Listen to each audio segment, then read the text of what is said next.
Praise the lord. యేసు నామ స్మరణ అనే ఉదయకాల కార్యక్రమానికి మీ అందరికీ ఆహ్వానం. లేచారండి. ఈ ఉదయకాలం ఎలా ఉన్నారు? ఎన్ని తలంపులు కలిగి ఉన్నారు? అమ్మో, ఇన్ని పేమెంట్సా, ఇన్ని బిల్సా, ఇన్ని కమిట్మెంట్సా, ఎలాగా జీతం సరిపోవట్లేదు ఇలాగ అనుకుంటున్నారా? మీకు ఒక మంచి వాగ్దానం దేవుడు మనకి ఇస్తున్నాడు. 2 దినవృత్తాంతంలో 32:29 మరియు దేవుడు అతనికి అతి విస్తారమైన కలమి దయచేసినందున పట్టణములను, విస్తారమైన గొర్రెల మందలను, పశువుల మందలను అతడు సంపాదించను.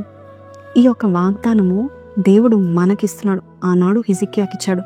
హిజికియా అనే ఈ రాజు 24 చూస్తే ఆయన మరణకరమైన రోగం వచ్చింది. ఆయన ప్రార్థన చేస్తాడు.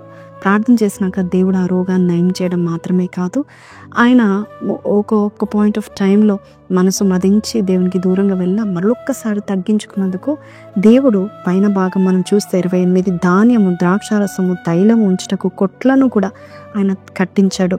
పైన చూస్తే 27 హిజికియాకు అతి విస్తారమైన ఐశ్వర్యం వచ్చిందంట. అతి విస్తారమైన ఘనత ఆయనకి కలిగినట్టుగా మనం చూస్తున్నాం. ఇంకొక మాట నేను చూపిస్తాను. 31 మనం చూస్తే అతని దేశము ఆశ్చర్యముగా వృద్ధి నొందుట కూర్చి విచారించటకు బబులోను దేశపు వారు వచ్చారంట. అంటే ఒకలాంటి ఆశ్చర్యకరమైన మరి వృద్ధిలోనికి వెళ్ళిపోయిందంట. అప్పటి వరకు ఏమీ లేనిది సడన్గా సంథింగ్ హ్యాపెన్, ఆశ్చర్యకరమైన వృద్ధిలోనికి వెళ్ళిపోయారు. ఈరోజు నువ్వు కూడా తగ్గించుకొని ప్రార్థన చేస్తున్నట్లయితే నీ స్థితిగతులను కూడా దేవుడు మార్చడానికి సంసిద్ధంగా ఉన్నాడు. ఒక ఆశ్చర్యకరమైన విస్తారములో హిజికియా వెళ్ళిపోయాడు. ఇజంట్ ఇట్ వండర్ఫుల్ వర్డ్ అండి. ఈరోజు నీకు మరి నా వల్ల అయితే అవ్వదు, నాకు చదువు లేదు, లేక నా చదువు అంతా సరిపోదు, నాకు అన్ని స్కిల్స్ లేకపోవచ్చు, నాకు అంత జ్ఞానం లేదు, నేను ఏ ప్రాజెక్ట్ కూడా సరిగ్గా చేయలేకపోతున్నాను, నాకు అసలు జాబే లేదని నువ్వు అనుకుంటున్నావా? దేవుడు నేను చూసి చెప్తా ఉంటున్నాడు. అతి విస్తారమైన ఐశ్వర్యం దేవుడు ఇవ్వడం మాత్రమే కాదు, దేవుని యొక్క వాక్యం సెలవిస్తుంది 31 ఆయన ఆశ్చర్యముగా దేశంలో వృద్ధి పొందుకున్నారు.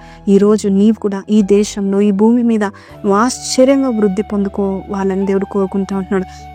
ఈ మాటలు వింటున్నా నీవు మరి ధైర్యముతో ప్రభా యేసయ్యా హిజికియాకి అయ్యా అడిగిన వెంటనే నువ్వు ఆరోగ్యం మాత్రమే కాదు, ఆయుష్ని పెంచావు, కలిమి ఇచ్చావు, ఐశ్వర్యం ఇచ్చావు, భూమిలో మరి భూమి అంతా నిండే అంత సంపద ఇచ్చావు ప్రభా. మరి నాకు కూడా దయచేయను. నువ్వు ప్రార్థన చేస్తే దేవుడు నీకు దయచేయను గాక. ప్రార్థన చేద్దాం, కళ్ళు మూసుకుందాం, విశ్వాసంతో ఏకీభవించండి. పరిశుద్ధుడా, మహోన్నతుడవు తండ్రి, హిజికియాకి నువ్వు దయచేసిన దేవుడవు నాయన, నాకు కూడా దయచేస్తావని నమ్ముచున్నాను అయ్యా. ఆశ్చర్య విధంగా నాయన విస్తారణ అయ్యా మేము చూడబోచున్నందుకు నీకు వందనాలు అయ్యా. తని it's a wonderful thing lord అయ్యా. వండర్ఫుల్ వేలో నాయన ప్రభా we are going to see a great hike in everything lord. ప్రతి దాంట్లో ఇంక్రీస్ని మేము చూడబోచున్నాము నాయన అయ్యా. హిజికియాని కరుణించిన దేవుడవు నాయన, మమ్మల్ని కూడా కరుణించండి.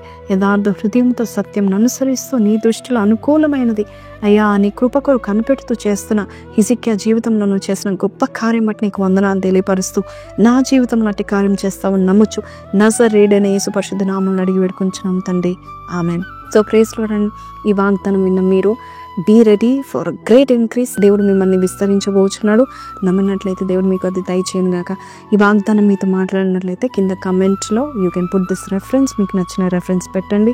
అలాగే మీకు కమెంట్స్లో పెట్టాలనుకుంటే ఇది పెట్టండి, I am going to be greatly increased by the lord అని పెట్టండి. దేవుడు మిమ్మల్ని పెంచును, విస్తరించును గాక. Praise lord. Have a blessed day.